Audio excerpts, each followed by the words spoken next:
everybody, to Virtual Speakeasy. I'm Megan Lassman. I am a grateful member of Speakeasy.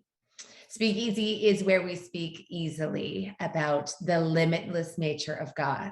How crazy. Like, I love that I get to say that and talk about God, and people aren't like thinking I'm such a weirdo. It's like part of my everyday now.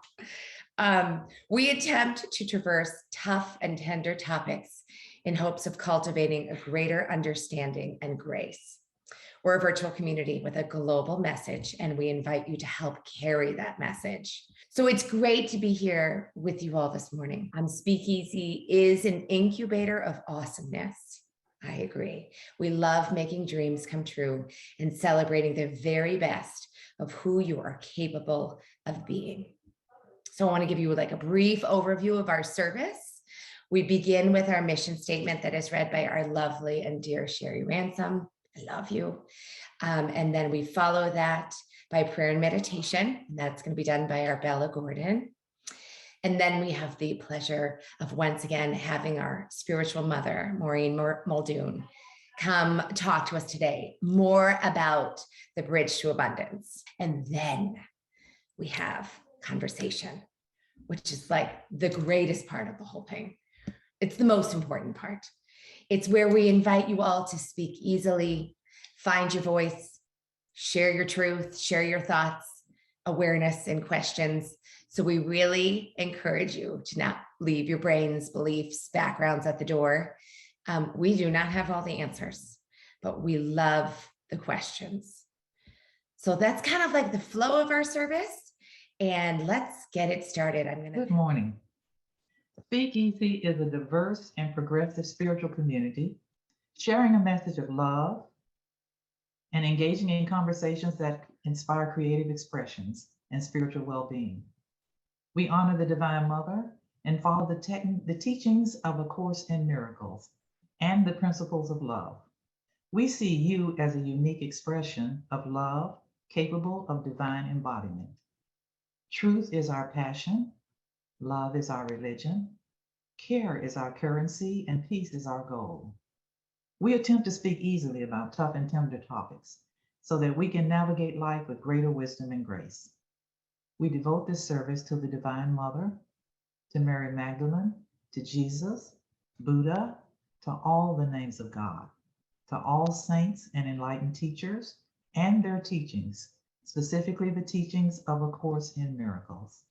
And so it is. Good morning. I just invite everyone now to take a deep breath and let go of all the cares of the day and to just be here now. And as we take this deep breath, I recognize that right here is the living presence of love, infinite love, unconditional love, eternal love. I recognize that right here is the presence of peace, infinite peace. Let's breathe that in. Breathing in love,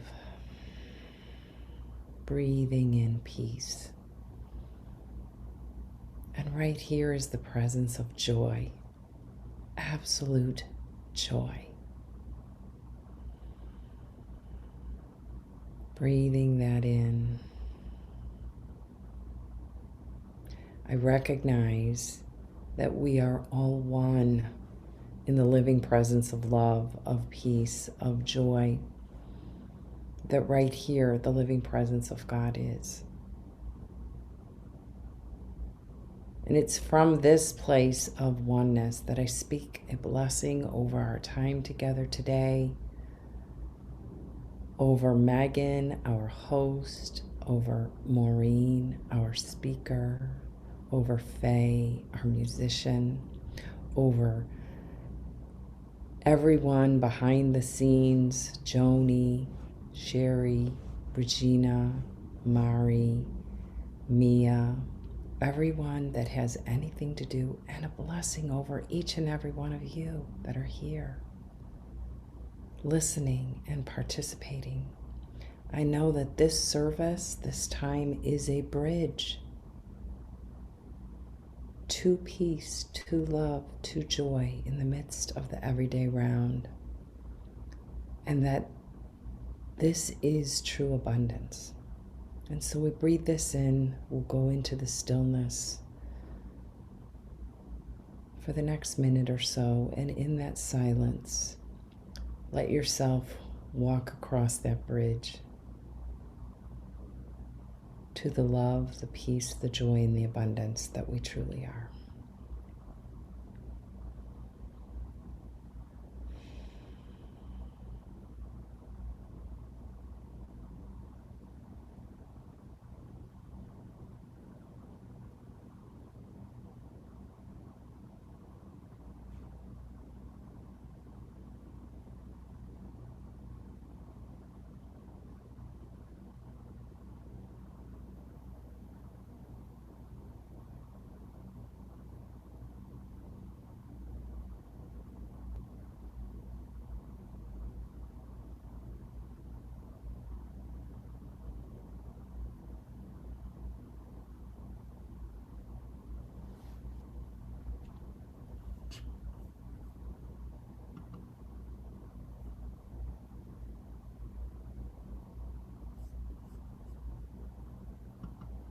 And so with love and gratitude for the abundance that's here for each and every person here, we welcome this living experience of love and peace and joy and abundance by together saying, and so it is. Thank you so much, Bella.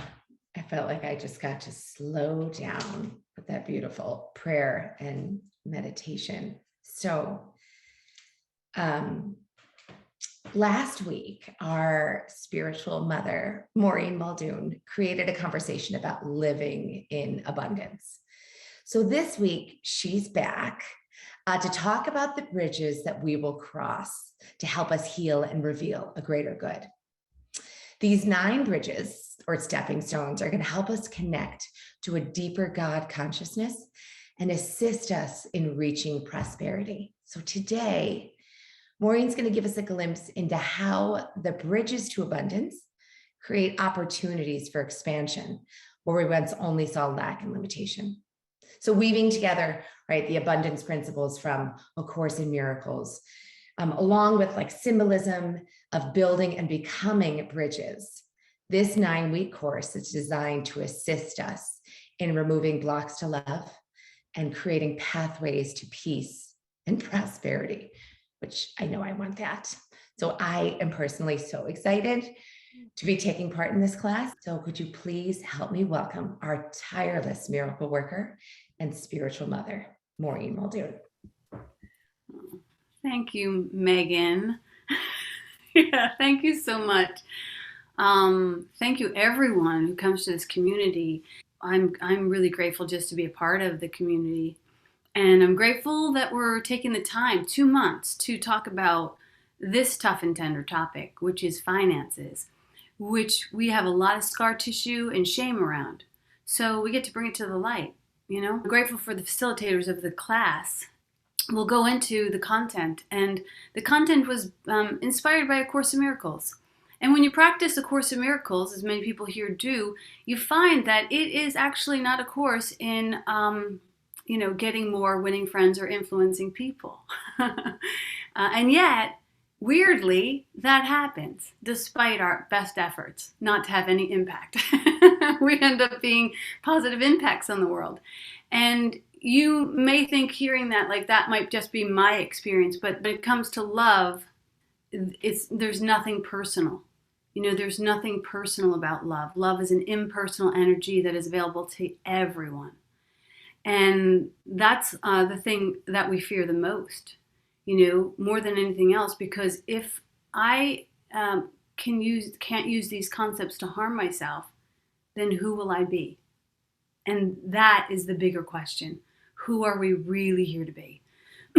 So as we practice these concepts of A Course in Miracles, in any degree of sincerity, we get to watch walls fall down. We get to watch the experience of peace and liberation and an enrichment of our lives come into form. And the Course assists us in returning basically to our right-mindedness. And in our right-mindedness is a realm where there's no separation, so there's no scarcity. There's no not having. Everything is given evenly, effortlessly, and equally to all, in the same way that the sun falls on all things. So we can no longer use our illusion of separation as a way to harm ourselves. It just won't work. So that's the theory. That's the theory of A Course in Miracles. But how do we prove that? The ideas are actually very applicable. It was channeled not to be a course in theory, but a course in a way to apply it to your life. And I want to share a story with you about the application of it in my own life. I know Sherry's going to share a story about the application in her life. But first I wanted to cover those, 8 bridges that we're going to cross in the Course in Abundance. And if you haven't signed up, we'll also be covering these concepts on Sunday morning. But Monday night is where we go deeper into the application. So on Sunday, you might get some stories and some theory, but if you sign up, you'll be able to get to a place where you can apply it with other people in the community. And everyone is invited, and we urge you to consider participation because we want the community to be engaged, and we can all use healing in some aspect of our scarcity mindset. And how do I know this? Because fear is not personal either. It's a universal disease that we all suffer from in one way or another. So if you're struggling with any lack or limitation, scarcity area of your life, you're not alone, and we're here to take a deeper dive with you. So the idea is to return to right-mindedness. And from there, all things are possible. And that means all things. No matter how broke or lonely, how sick or stymied you feel, healing is available to us, and when one of us heals, we all heal. So today's lesson from A Course in Miracles says, "Let me not bound your sum by the laws I make up," which brings us to the concept of creating or making. And it says in the Course that God creates everything and creates it good, beautiful, and holy and sufficient. So there's no lack in the plan of God. And then we go about making things up. I made this up. I made up this idea of separation, of scarcity, so I could harm myself and so I could forget that I wrote that script so that I don't ever choose again. You have those places in your life where you say, I know how this is going to happen, and then you decide to seal it and close it and never actually go for the full resurrection. We get stuck on the crucifixion. But these bridges we're going to cross over, there's 9 of them, and they're going to bring us to a softening and awareness and expansion. And they're laid out like this. The first week is humility and holiness. And it seems odd to pair those two, humble and holiness. But, even the ocean bows down to the rivers, and that humbleness actually allows us to activate our holiness. And we'll go into that today. And then the next one is honoring and honesty, and it's all about the impeccable nature of your word. Like, what are the words that you're using? The word is the first seed, the first cause. And the next one is humor and healing, because, we can't take this too seriously. It has to be a joyful endeavor, or else we're all going to jump ship. And that healing actually has a greater ability to happen when we don't take it too seriously.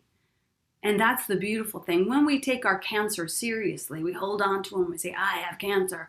And it almost makes us romance that idea. I'm a cancer survivor, so I don't mean to point the fingers at anyone, but I'm using cancer as a symbol for any place that you feel in dis-ease. I'm broke, I'm tired, I'm late, whatever flavor you want to choose. It's a place that you've taken it seriously. So the next 4th bridge is heart and habit. Meaning we're going to work with our heart calling and the habits we work with to demonstrate that we have listened to our heart. Sometimes our habits are out of alignment with our heart calling. And we want to look at that so that we can heal any habits that are not actually supporting who we're here to be. And we get to look at the love and the law on that bridge, and how we balance law, habit, with love, heart. And then week 5 is harvesting, which is a recalling of all of our gifts and all of our bounties, and also our potential, which is sometimes a major blind spot for many people. We live in that idea of it's good enough, or this is as good as it gets. And then we have week 6, which is helpfulness. It's answering the call. Like, how do we expand this? Week 7 is happiness and harmony, investing in the roots of your own joy. This program is really about, tithing to yourself and your joy. When's the last time somebody said to you, like, invest in your art, invest in yourself? Like, it's an important part of the equation.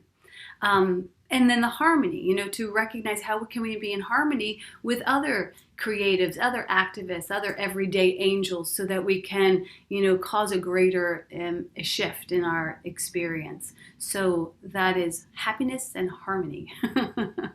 I kind of like that one. And then 8 is holding and hosting. Maintaining it, because sometimes we take these classes and we learn something new and we're like, yeah, we're on fire and on lust, and then like a week later we're like, we forget. It becomes a binder under the bed and we're like, oh, we took a course sometime and we don't remember. But it's like, how do we maintain this mindset in the everyday when we're not in a group setting? And then the final one is the hero's return, or the prodigal son coming back to the kingdom and back to the banquet. And that'll be our christening of Christ consciousness, crossing back over the bridge to devote ourselves to being an ambassador of abundance. And I know that might sound kind of corny, but in the end, to have all, we must give all to all. And those are the 9 bridges. So today we're in humility and holiness. Humility and holiness, as I said, they seem to be opposing, but that much like the steps in the 12 steps, they work together. In the 12 steps, we have the first 2 steps. The first one says we admitted we were powerless. So that's humility. And the second step is we came to believe that a power greater than ourselves could restore us to sanity. And that's the moment where we recognize that we are very holy and worthy of complete healing. That's a beautiful awareness. And each of us are like those prodigal sons. We need to be humble. He needs to humble himself to return to the eternal and the limitless banquet of God. So we bow down so we can rise up. And we surrender all of those old ideas, and we burn the fields of our own making, and we allow that fresh and flush plan of God to unfold. See, we're designed to grow. We're designed to have an innate desire to expand. You hear often like, don't be too big for your britches, or this is good enough, but we're actually designed to desire more. That's a natural and basic tenet of life. Life is fluid, life is flush, life is vital, and we are extensions of life. And so we should feel, the desire to be flush and fluid and vital in all aspects of our lives. We're each like a river returning to the ocean, and there's no way that that river will not return. That is predetermined. We're all returning to source.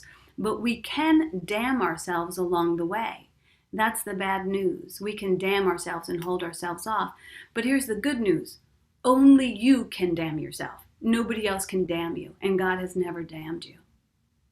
And so we get to heal those, illusions that we've been damned.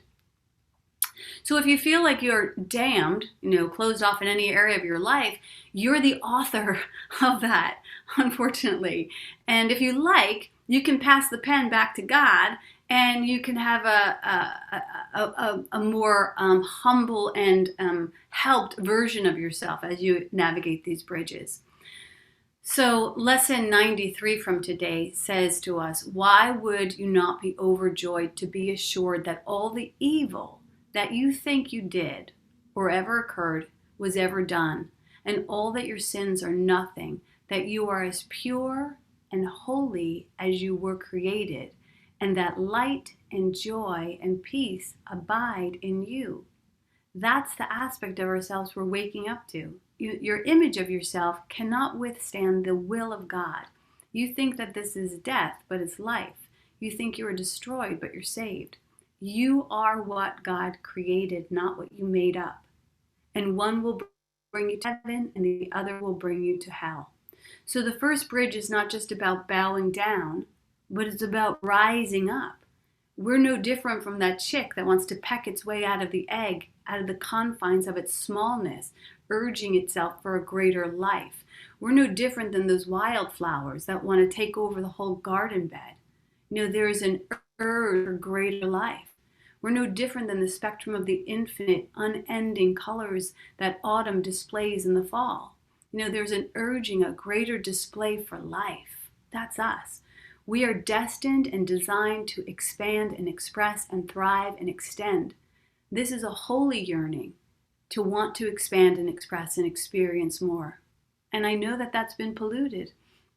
And I know that, again, like we all think like should be good enough. But this is exactly why the river returns to the ocean. It wants to seek, a more vast version of itself.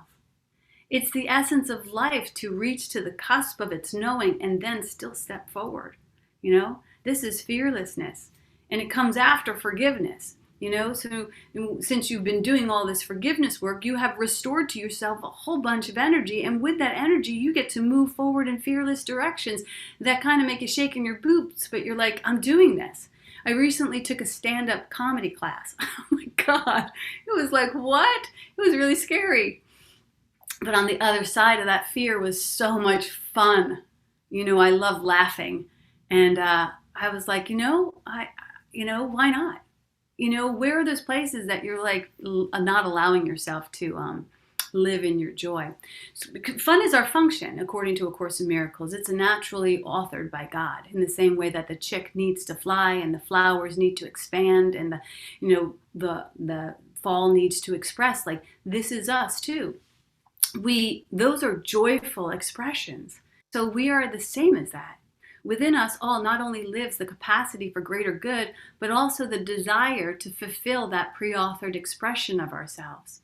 And playing small and stuck and stymied and stagnant, as our beautiful musician noted today, we're not still waters. We're born to flow. Don't you love when the musician shows up and we haven't even spoken to each other and the Holy Spirit weaves this musical, beautiful tapestry, and it's like, wow, we're getting the message, right?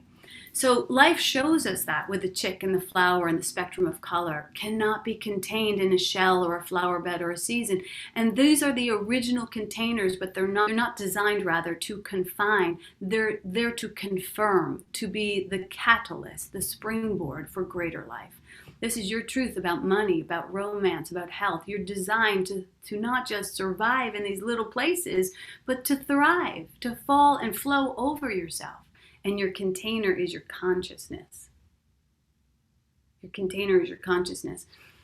But you were, designed to grow and thrive and make manifest the glory of God. So innately, there's a place within you that knows you can't be actually contained by these little containers. You can't be contained by your own consciousness. Even your consciousness knows that it wants to grow and thrive. So on this first bridge, we're looking at how we will let go of defining ourselves by the limits that we've placed around us on our container. And we bow down, to the limitless nature of God, and we step into it. And we draw to us the mental equivalent, and we think outside the box with God. And in this 9-week journey, we'll travel across these 9 bridges of consciousness, and, form follows consciousness. So we'll get to witness for each other how the form is shifting, to demonstrate health and vitality. And we'll do that through questions and processes and prayer and meditation and conversations like this, to assist in removing the blocks, the romantic blocks, the vitality blocks, the happiness blocks. Now, all of these are flavors of discontentment that are just not a worthy garb for us any longer. It never has been. But together we get to strip off all of those unworthy garments and really move into a noble state of divinity, so that we can arrive at this new awareness of self and source, and that we will stop seeking it and begin being it. The chick, the flower, the season of fall doesn't strive. They don't strive. All of nature knows that its source of life supports and sustains and supplies it. We're the only ones who are doing the math on the calculator. You know what I mean? It's like crazy. We humans have forgotten that there's this connection, and we take on this chase and this hustle and this, oh my God, hustle is one of those words that have become very popular. It's just beneath you, my friend. Why would you hustle when you know your good is at hand? That's a mindset thing. So A Course in Abundance is aimed to sort of raise our abundance consciousness so that we can make that walk across the bridge to sanity and to restore our trust in the infinite goodness of God. And if we get to this right relationship and this right source, we are going to have to ask some challenging questions. like to begin with, like what is more powerful, what God created or what I made up? So that's the beginning of the questions for us. So I want to share with you a story about how it's applicable. Back in the day, when I was struggling in 1,000 forms of limitation and scarcity, I was working at a church, and I met up with this woman, Edwin Gaines, who came to speak at the church. Here's her book. I'll tell you a little bit about her. But she came to speak at the church, and I remember she was the first time that I ever saw somebody who was speaking as a female at the pulpit with so much power. She told us she was powerful. She came right out in the beginning. She was like, "My name's Edwin Gaines, and I'm a powerful woman." And I was like, what the hell is happening? My mind was blown. And, I went up to her after the talk, and I said to her, "Edwin, I want to do what you're doing." That's what I said to her. I was like a cat visiting a queen. I didn't even know that I wanted to do what she was doing until I saw her doing it. And she kind of leaned down to me and she said, "Well, honey, you better get started." She had a Southern accent. And so I read her book and her philosophy, and it was based on like four things. It was to tithe 10% of your earnings, to forgive everyone everything, and to set goals, and to really get to know your divine purpose. And I was like, "Oh, that sounds really good, but I am, achiever, so I want to add something more to it." And what I added to it was, I decided I was going to work as if I was being paid $1 million. And I worked at the church at the time. I worked in youth and family, and I worked in, leadership identification and community growth. That was my role. And so I had many miracles drop into my lap from that one decision. Like, I'll tell you those stories during our time together, but today I'm going to try and focus on one story. So this miracle after miracle that were totally authored by God. And what it led me to was within about 4 years later, maybe 5, I was invited back to that same church. At this time, I had my own community. And I was invited back to that same church to give a talk on prosperity. And I was like, what the hell?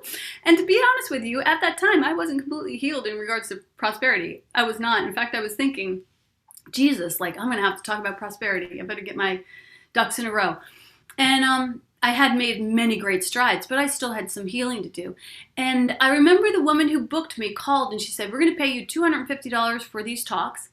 And you have 2 talks, so you get $250.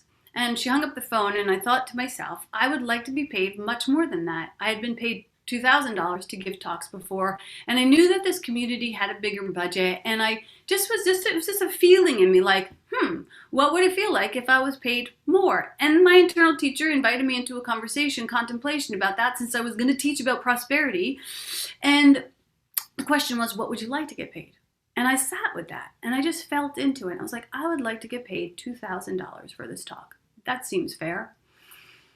So the next thing that happened, within an hour, because I was still sitting at the same table, the woman called me back, and she said, "Listen, we have an empty classroom that you can do a workshop in if you want to after your talks. We're not going to promote it at all. So we're not going to promote it in anything that we put out. But if you want to do it, you can go ahead and do it. And because we're not promoting it, you get to keep all the money. Do you want to do that?" And I was like, sure, why not? So I went about promoting it. I put it out on Eventbrite, and I sold some tickets at $25. And I went to the event, and I listened to the Holy Spirit, and I did these 2 talks, and they went really well. And then afterwards I said, "I'm doing a workshop after the talks. Come. And come even if you don't have the money. Just show up." You know what I mean? We're going to go a little bit deeper in the process of healing our prosperity. And so I began to walk to the classroom, and the first person came up to me, said, "Hey, Maureen, I don't have any money. Can I still come?" I said, "Absolutely. That was the plan." Next person, "Maureen, I don't have any money. Can I still come?" I said, "Sure." Third person, "I don't have any money." And I'm thinking, I'm just going to sit in a room, with extra time and no extra money. There was a thought that crossed my head. I get to the door of the classroom. There's a woman standing there. She said, "I can't come to your workshop today, but I would like to pay for everybody's seat who comes in." And I said, "Do you mean you would like to pay for everybody who can't afford a ticket?" And she said, "No, I would like to pay for everybody who shows up in the room." I had to ask her that question a couple times because I really didn't understand what she was saying. I said, "You're not going to come?" She said, "No, but I just feel called to support this." I said, "Okay, well, there's 35 people here. That's $850. She said, "You count the numbers, I'll write the check." She wrote me a check for $850. I said to her, "I want to be clear with you. I already sold some tickets to these people, and some of them have already paid." She said, "That's fine." And she said, "In fact, you can still pass a basket and ask people if they still want to contribute, but let them know that their ticket's been paid for." So by the time I was done with that workshop, I made $1,000. And because I had sold tickets and people gave me money. And then I had already had the $500 from the organization that paid me. And before the workshop was over, another woman walked up to me and she handed me a check for $500. And she just tithed to me. So when I left that building, I had $2,000. Now, I didn't have to go back and negotiate any of that. I simply sat with the Holy Spirit and I asked, like, what would this feel right? How would this feel right? How would I be honored in this and also feel like, and so it's interesting if you look at that story because the Holy Spirit had me giving it away. And in the Course it says to have all, give all, to all. So we're not working on the math of man. We're working with the mindset of miracles.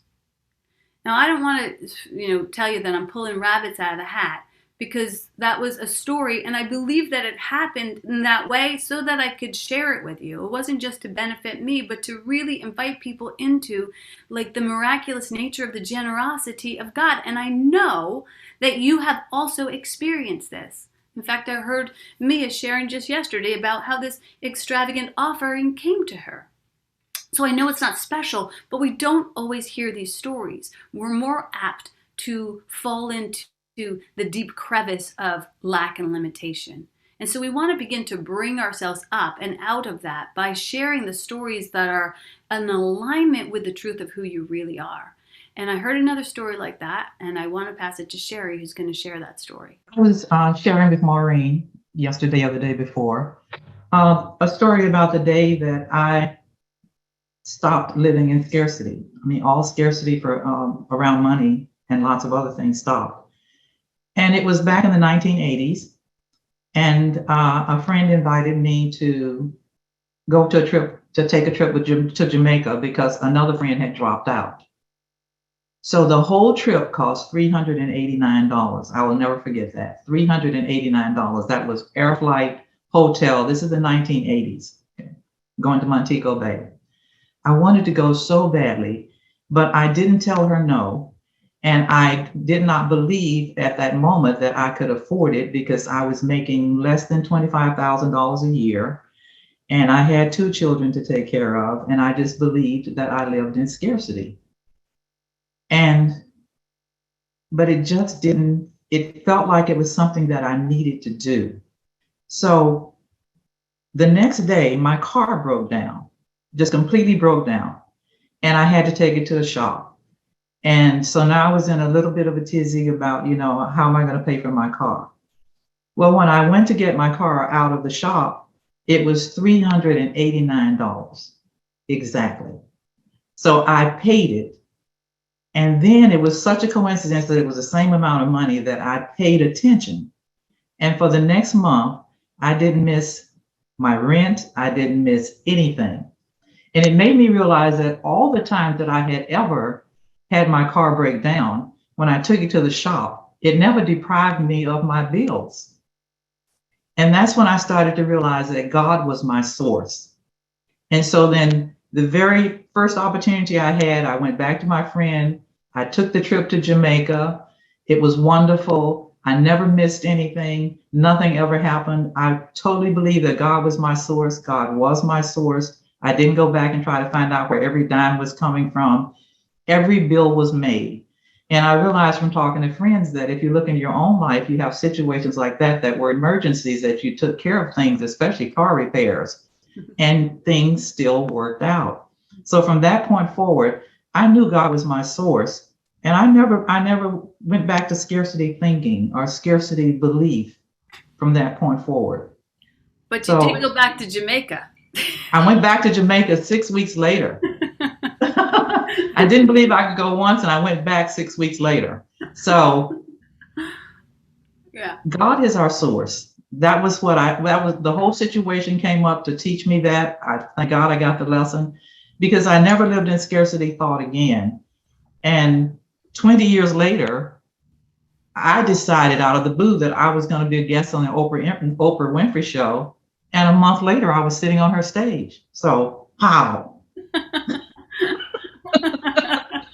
Drop the mic. We're going to hear more about that during our class together, and Sherry's going to come and do a talk for us. So thank you so much, Sherry. This is the time to heal those limited blind spots, and we get to do it together. So please sign up for the course. If you can't find the $81 to get you through the threshold, just come see us, and we are leaving no one behind.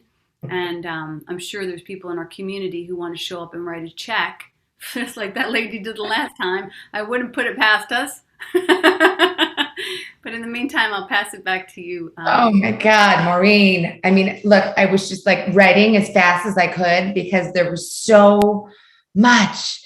Sherry, thank you for summing it up by saying God is our source, but for me, it took me knowing that I am safe, loved, and whole, right? Like there's so much, you guys. I can't wait to get to the comment section. So the conversation portion, so we can start to delve into all of this. I wish I had thought of that, Sherry, because I would have loved to be a guest on Oprah's show. So I commend you for figuring that out while she was still on the air. So before we get to our conversation, we are so lucky. I'm so grateful to be able to introduce Faye again so we can hear another beautiful song. Hello. So this next song, first of all, I'm enjoying everything that's happening right now. Thank you so very much for having me this morning, and this is just really beautiful, so thank you so much. I thought I would take a chance and play something rather new. I read a lot of spiritual books, and one of my favorites is Thich Nhat Hanh. And on his passing, I was inspired to write a song with some of his beautiful poetry and some of my own words and a melody that came to me. And I thought I would share that if that would be okay. So I'm a little nervous, so here it goes.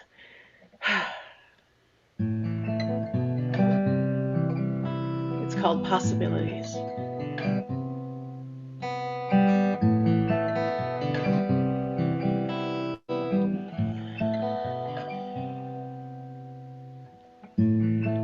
You carry Mother Earth inside you. She is not outside. We are all connected.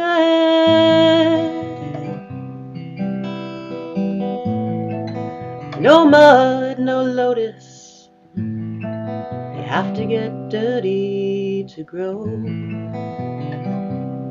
It's who we are.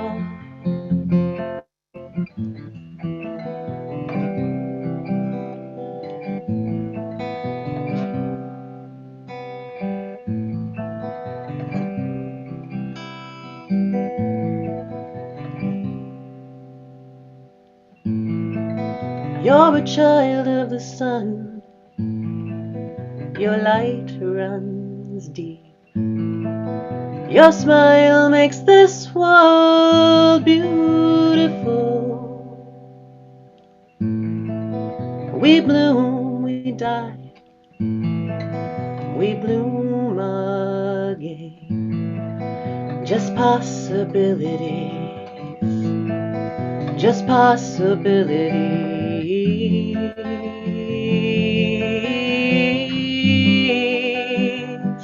Oh, the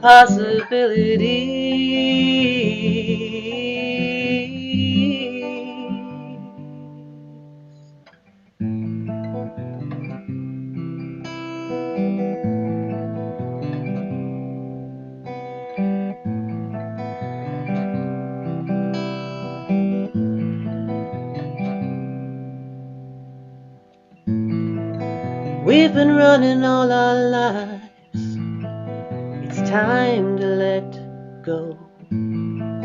Past and future's not here. Past and future's not clear.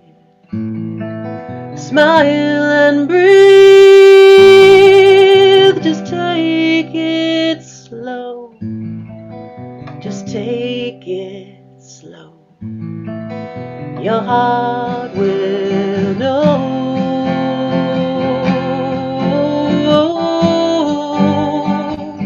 We're just possibilities.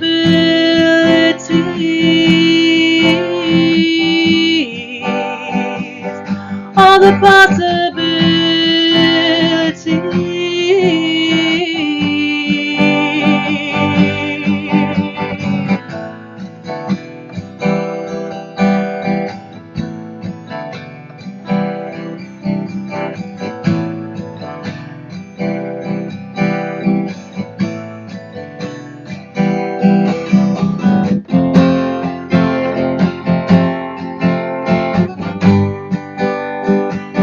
we're just possibilities.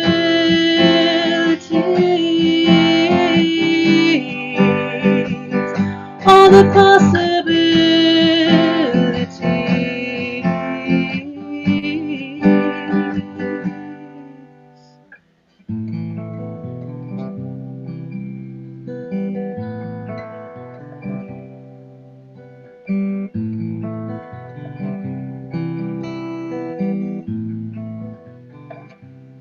Of letting go. So thank you so much, Faye. And I know that I have so many questions and so many things I want to talk about in regards to like the humility and the holiness and everything Maureen was talking about. So if you feel the same way, get your questions ready, because right after Regina tells us all about the exciting things that are happening at Speakeasy, we're going to get to our conversation. So hi, Regina. Hello, Megan. We do have so many exciting things here at Speakeasy. And oh, Maureen, your sermon just was such insight into what A Course in Abundance is going to be as we go deeper. So I know you're all aware that we have A Course in Abundance starting tomorrow.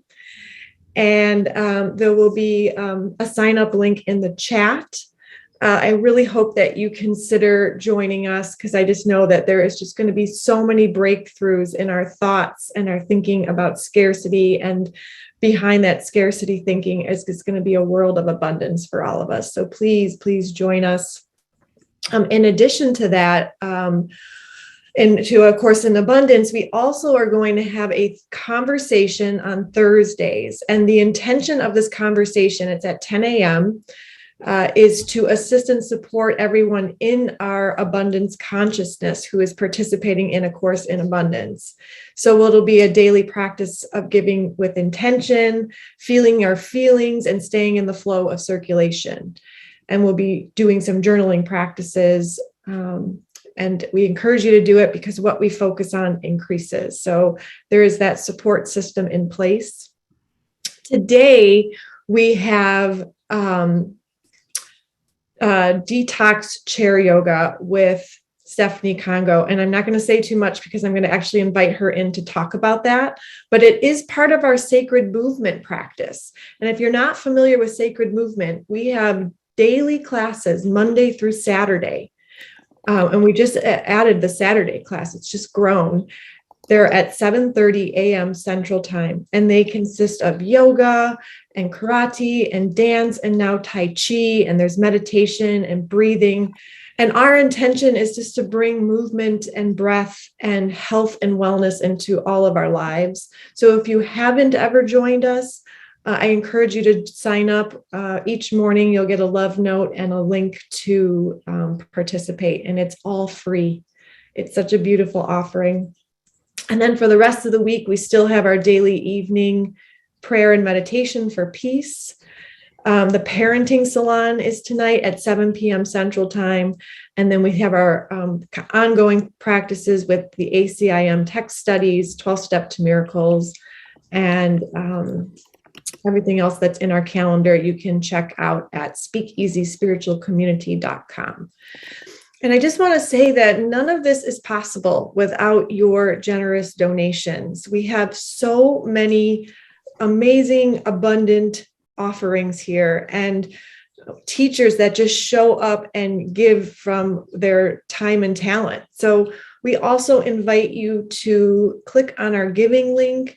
If you're participating in our programs, you feel nourished by anything that we are doing here, please provide an offering. It goes towards everything that we are doing here to care for our community. Thank you.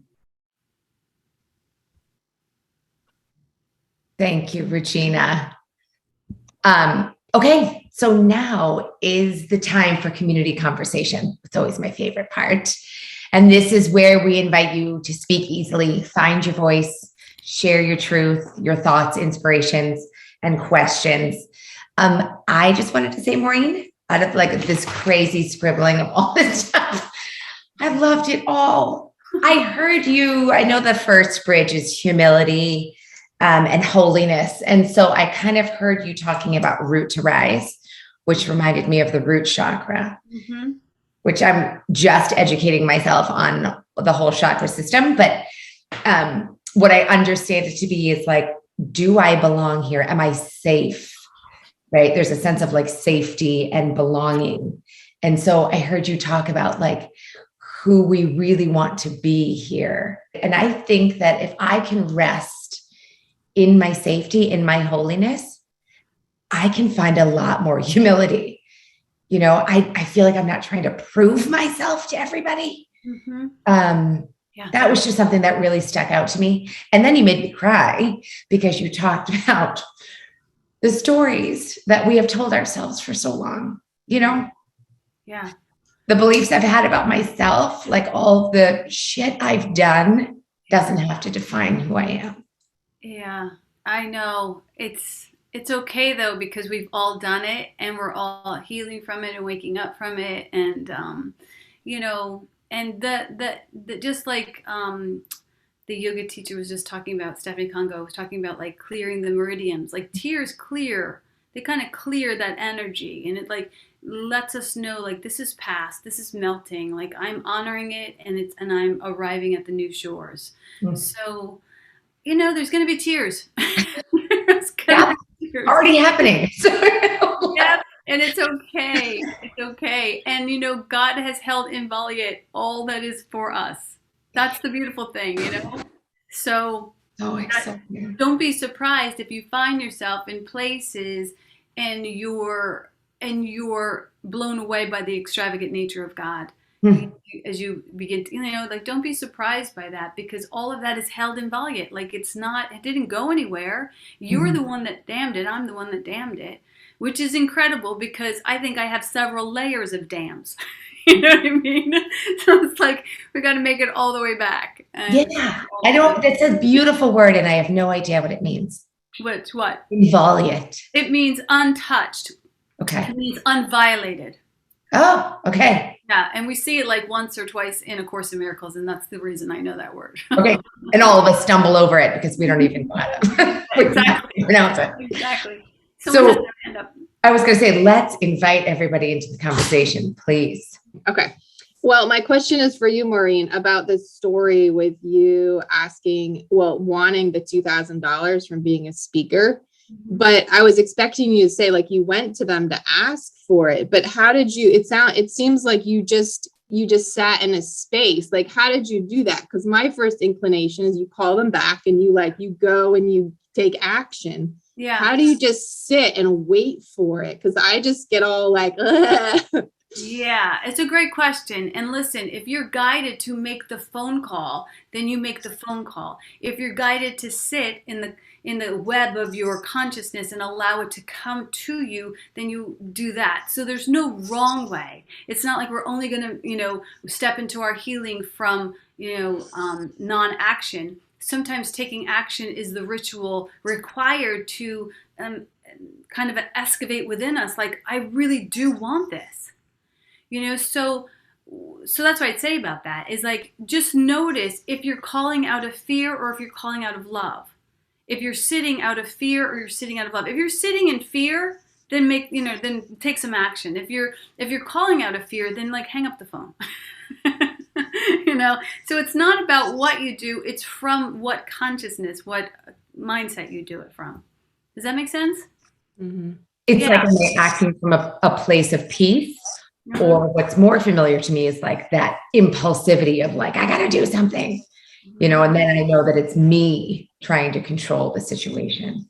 Right. And I think I had the benefit of working with a woman who was really kind of machete-like. She was like, this is it. You're not getting any more. And here you can do this, but we're not going to, she was just like really like hardcore. So I knew that wasn't going to be an easy route. So I just had to work in consciousness. And actually, I prefer that. But we always have to ask the Holy Spirit. Yeah. Hi, Mia. Thanks, Stephanie. Hi, Mia.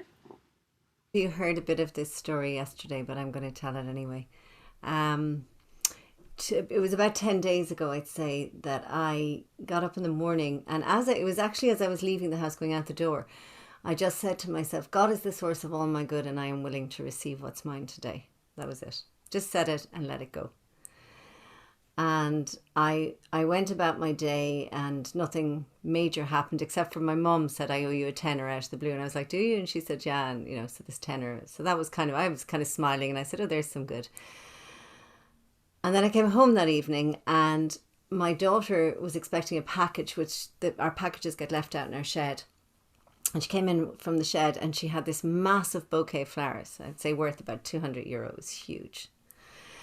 And we were all like going, wow, who are they from? Wow, And they didn't have my name on it. It had a name, Mary McLaughlin. So, I knew they weren't my flowers. And there was a phone number, and there was a card. And so I went about trying to find Mary McLaughlin, and it took me a day to contact the florist. But when I did get the florist and say, look, these arrived at the wrong address, she was all annoyed that they came to the wrong address. And she said, well, they're no good now. You just better keep them. You have them. So I was like, okay, great. And I, started putting them in vases all over the house because I didn't have one vase big enough to hold these flowers. Mm-hmm. And then the next day, I had planned to run a retreat, and somebody had backed out of the retreat, and I was kind of upset, and it was kind of last minute, but they hadn't paid me in full. And so I was in Dublin, which is a long way from where I normally work, and I was teaching up there, and the woman said, I just love everything you do. Do you ever do retreats or anything like that? And I said, well, actually, I'm doing one next weekend, and there's one space left. And she said, sign me up. I don't care how I get there. I don't care what's happening. Sign me up. And it was her birthday as well that week. So that was wonderful. And then another woman who was coming on the retreat texted me, and I had met her in a shopping centre with her sister who was ill and had been supposed to come, but her place was filled. But anyway, this woman messaged me, and she said, I was so grateful for how you spoke to my sister in the shopping centre that I'd like to pay you extra for the retreat. And she paid extra. And that was within 48 hours of just walking out the door and just speaking those words. So, that constant reminder that God is the source of all my good. God is my only source. And I got that, Maureen, when I did the Keys to the Kingdom with you. And it has stayed with me. And I do forget from time to time, and I do go down that, rabbit hole of stress and worry, which is why I'm going to do the abundance course. And it's 12:30 at night here in Ireland.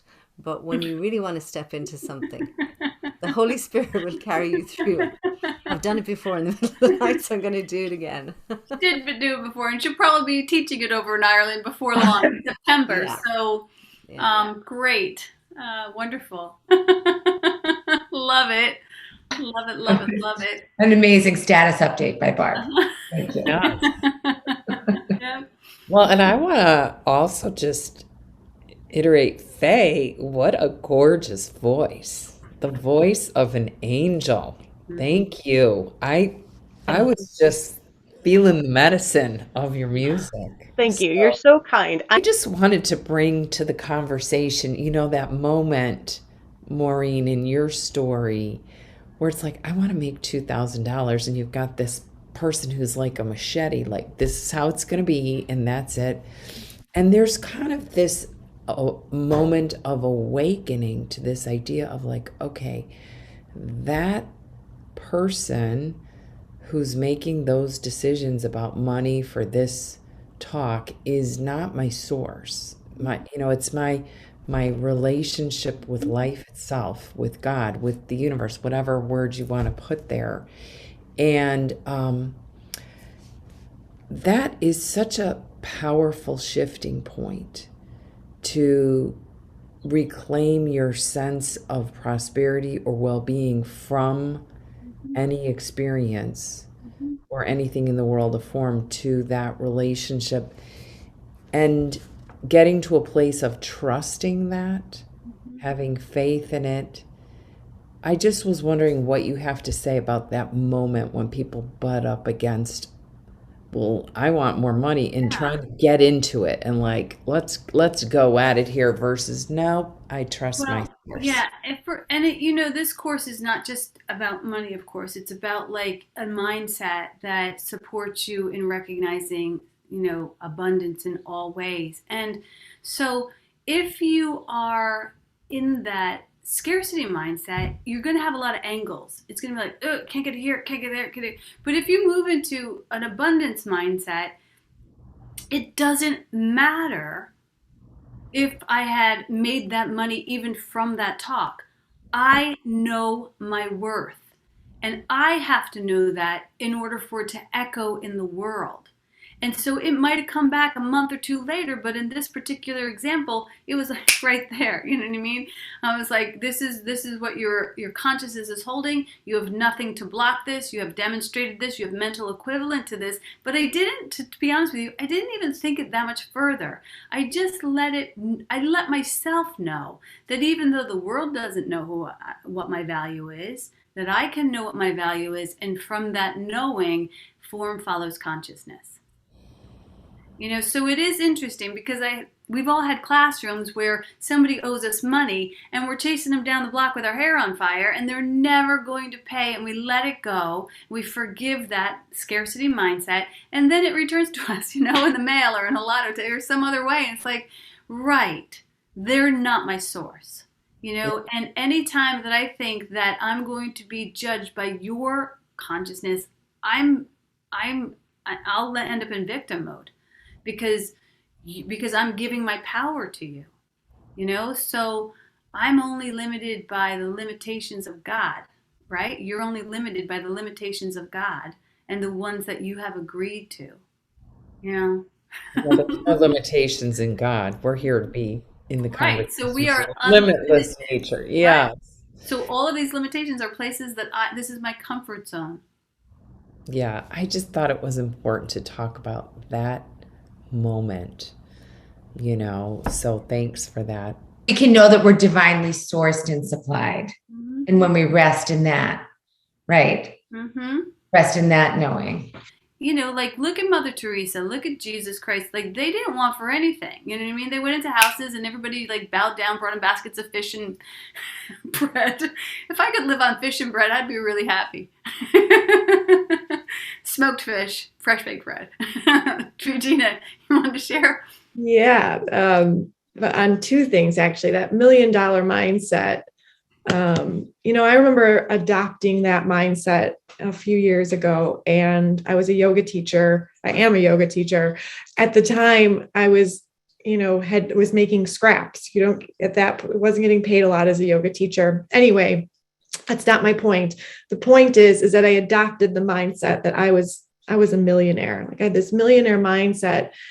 And one day when I was in the yoga studio, one of my students came up to me. She's like, Regina, are you like a millionaire? Because you just like, you live like a millionaire. And I remember taking that in and being really excited. And then I had a crushing thought. Oh my gosh, I'm being too exuberant and I must be portraying something that is just, just too elaborate that she's seeing me that way. So I was here, and then I heard my thought of scarcity that kind of pushed me back down. Just to acknowledge that there are thoughts that fluctuate in our minds. It's like we get to a place and it's the consciousness there, and then it's another opportunity to heal and reveal those thoughts.